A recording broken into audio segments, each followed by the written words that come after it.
नमस्कार, स्वागत है आपका इन खबर में। मैं हूं आपके साथ आशीष राजेंद्र कुमार और बात करेंगे महाराष्ट्र की 288 विधानसभा सीटों पर 21 अक्टूबर को हुए चुनाव के बाद जब आज नतीजों का दिन है तो उसके बारे में। तो आपको बता दें कि इस विधानसभा चुनाव के दौरान बीजेपी और शिवसेना का गठबंधन और साथ ही साथ कांग्रेस और एनसीपी का गठबंधन, यानी इन चारों पार्टियों ने अपने अपने गठबंधन के आधार पर अपने अपने कैंडिडेट चुनावी मैदान में उतारे हैं। तो ऐसे में बीजेपी की ओर से मिलिंद मैने, तो दूसरी ओर एनसीपी की ओर से डॉक्टर नितिन रावत महाराष्ट्र की एक और जो प्रमुख सीटों में से एक है नागपुर नॉर्थ, उस पर चुनाव लड़ने के लिए उतरे हैं। तो ऐसे में देखा ये होगा कि इस सीट पर इन दोनों में से किसको जीत मिलती है और किसको हार मिलती है, क्योंकि जब 21 अक्टूबर को इस सीट पर मतदान हुआ है तो उसके बाद से सभी की नज़रें सीट पर आने वाले नतीजे पर बनी हुई हैं।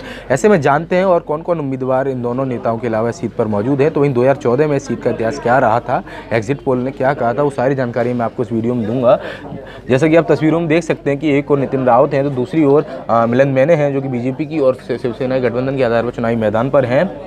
तो बता दें हम कि 2014 जो विधानसभा चुनाव नागपुर नॉर्थ सीट पर था उसमें मिलिंद मैने ने 68,905 वोट्स के साथ भारी बहुमत से जीत हासिल की थी। यानी कि मौजूदा इस सीट पर एमएलए मिलिंद मैने हैं जो कि बीजेपी के उम्मीदवार हैं, विधायक है वो इस सीट से। तो इस बार भी उनकी कुर्सी दांव पर लगी है, उनको टक्कर देने के लिए नितिन रावत उनके सामने मौजूद है। तो देखना ये होगा कि क्या मिलिंद मैने अपनी सत्ता की कुर्सी को बचा पाते हैं या नहीं। दूसरी ओर जो दूसरे नंबर पर रहते हो बसपा के किशोर उत्तम राव थे, जिन्होंने 55,187 वोट मिले और उन्हें 31,718 वोट से हार का सामना करना पड़ा। तीसरे नंबर पर आईएनसी के नितिन रावत, चौथे नंबर पर आईएनडी के श्रीधर नारायण साल्वे और पांचवें नंबर पर एमएनएस के रितेश किशन मिश्रा रहे थे।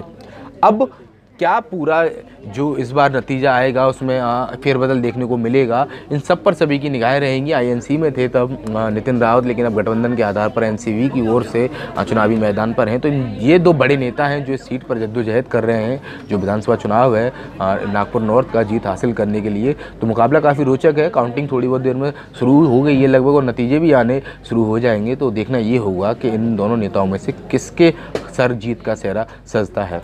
जो भी आएगा अपडेट इन सीट से रिलेटेड वो हम आपको देते रहेंगे। आप देखते रहिए इन खबर। धन्यवाद। इन खबर चैनल को सब्सक्राइब करें और बेल आइकन दबाना ना भूलें।